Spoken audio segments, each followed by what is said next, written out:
So with that being said, the third story, we are going to be talking about Visa expanding stablecoin settlement capabilities to merchants. Jay, this was your story, buddy. Go ahead and take it away. Yeah, man. So when this news hit the fan, I personally thought it was a really big deal. And when I was listening to other content creators out on YouTube speak about this, some of them thought it was they were in my camp, thinking that it was also a big deal. But then there were a few big channels. I'm not gonna mention. I'm not gonna throw anybody under the bus here, that thought it was well, I guess not as big of a deal as we think it is, right? But you have to consider the fact that Visa handles over 54% of the payment processing around the world, right? And so if they're expanding their settlement capabilities to include USDC, right now it's just USDC, right? But it's a start. And if they're expanding their settlement capabilities to utilize USDC for cross-border payments, that's a pretty damn big deal, right? So I want to go over a little bit of the background behind this story, right? And so when we say that they're expanding their settlement capabilities to include USDC, that just basically means that you have issuers, which is the bank of, like, for example, I'm paying using my credit card, right? The issuer is my bank, right? And then the acquirer is the merchant's bank, whatever I'm buying from. Maybe it's Amazon, maybe it's a physical marketplace here, right? Like my local fries. The acquirer is their bank, right? And everything that's settled, right? Like when payments are settled between me and them, all of that has to be settled in fiat currency, right? Here it's the US dollar, in Japan it's the Japanese yen, in China it's the yuan, and etc. Right. And so what Visa has done is in their pilot program, at the very least, they did this with crypto.com. They said, look, we're going to pilot using USDC, right, for settling payments with crypto.com, right? And so they piloted this program over out in Australia. And what happened was, I'm sure you guys are familiar here. Some of you may have. Nate, was it you who has the crypto.com credit card? Sorry, not credit card, the crypto.com card, right? That is correct, yes. Yes. And so what the crypto.com card is, for those of you who are not familiar, that is a prepaid debit card, right? You load funds on it, and then you're able to use it at whatever merchant you might want to use it on, right? And the cool thing about that card, what people don't know, is you can actually load that card up using funds from your crypto wallet on crypto.com. So let's say you have Bitcoin, you have Ethereum, you can load that card up with Bitcoin and Ethereum. And what crypto.com will use is they will convert, when you swipe that card, they will convert that Bitcoin or Ethereum in your wallet into the fiat, whatever currency they use in Australia. They would convert that Bitcoin and Ethereum to the fiat currency in Australia in order to settle that payment with that merchant, right?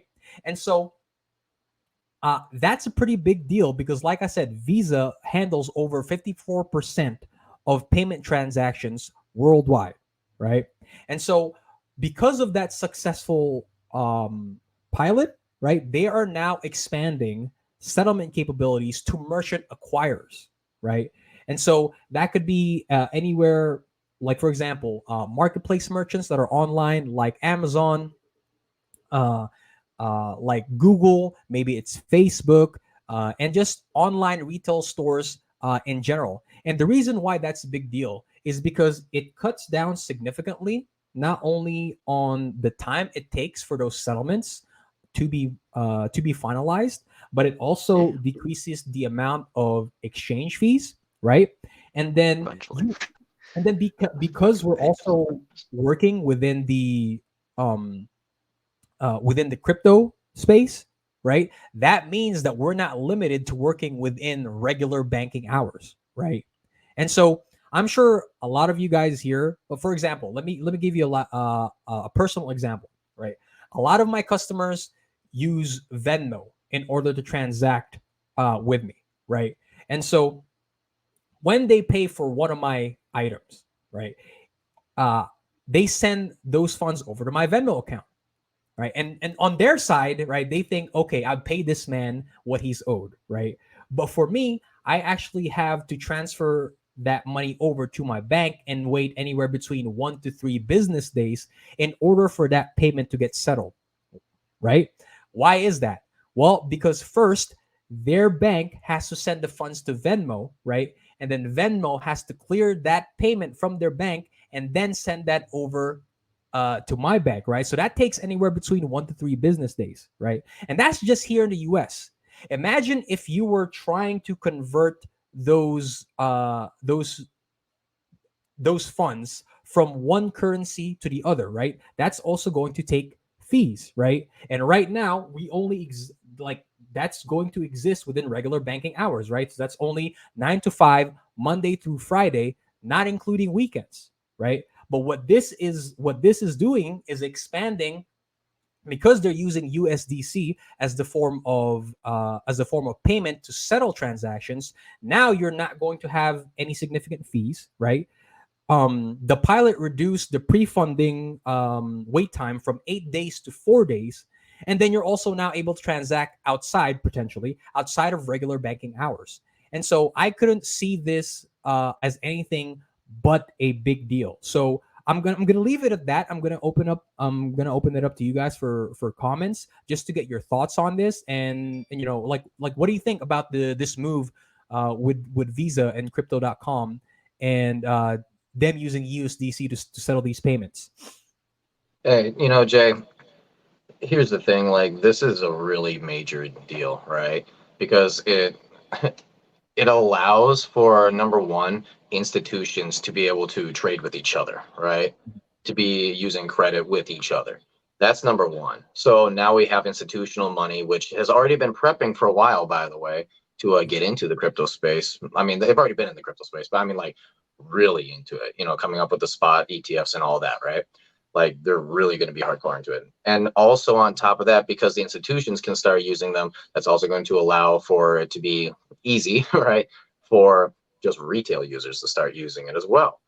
So I think when you look at how it all works, right, the regular credit card system right now, there's a lot of different moving parts to it, but it's so easy for you because all you do is just simply swipe, accept, boom, you're done. All right, it's as easy as that. But when using it with the crypto and all that, you had to onboard that money first and then transfer it into crypto and then all that stuff, right? So it got kind of convoluted, a little bit slow. But now that they're just going to like sit on USDC, that's just automatically going to be swapping it all, right?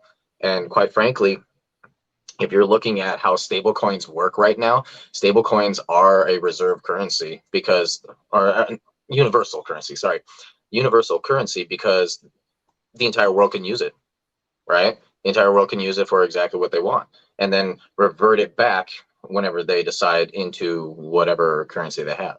And so this is huge. I would put this akin to they're laying out a super highway now, right? Now there's a super highway for people to start using and getting to where they need to go, instead of just having a country road. There's going to be a lot of movement, and quite frankly, it's just going to be put it another notch into the perfect storm theory at this point, because things are ramping up, man.